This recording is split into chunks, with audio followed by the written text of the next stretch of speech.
As a man, I must make a final stand.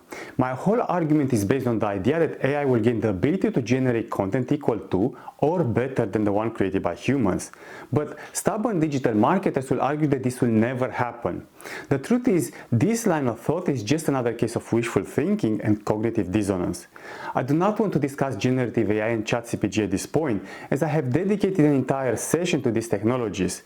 What I want to prompt you to consider, though, is once again the stadium filling up with water scenario. I want to give you some background on the drops of water or innovation that occurred in the first 45 minutes, culminating with the latest innovation called ChatGPT, Bard, or whatever. When this process started, many of the same stubborn marketers dismissed it too. Yet here we are, one step closer to those final 4 minutes. Okay, so let's give it a go. First, just to point out that content automation technologies have been available and generated content that humans cannot distinguish from human-generated content. One often published example was a while back of a company named Narrative Science. The company was acquired in 2021 by Salesforce and integrated into its Tableau software. Narrative Science started initially by using its machine learning algorithms to generate sports articles from statistical information, such as charts and game stats. It was widely acknowledged at the time that Quill, Narrative Science's algorithm, produced stories which could not be identified by humans as machine-generated. In fact, Quill was so human that many of its clients included serious companies like Deloitte, Credsus, MasterCard, PwC, the NHS, and Forbes. And all you needed to do was upload your stats in a format such as CSV, JSON, XML, and so on, and allow Quill to create your great article or presentation. It was that simple. Before being acquired by Salesforce, Quill used to generate articles for a variety of industries, including sports, healthcare, financial services, and commercial businesses. The thing is, AI taking over human writers is not something that came out of the blue. People involved in the industry argued the point for years.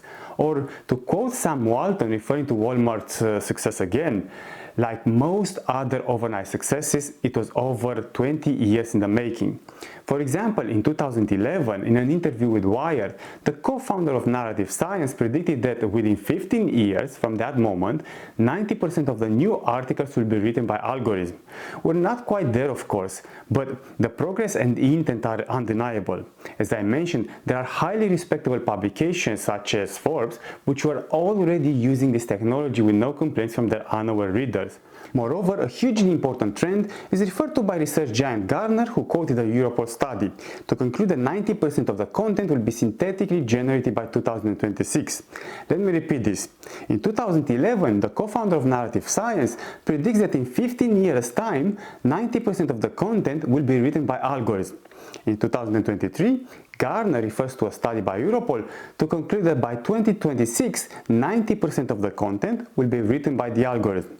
In brief, the question was never if it's possible. The question was when will it be possible. We are now in the last 4 minutes of the stadium filling in with innovations. But keep this in mind. Companies like Narrative Science achieve this without the massive technological, IP, data insights, and expertise Google has. So an obvious question is, what stops Google from taking full control of content by allowing RankBrain to produce content as well?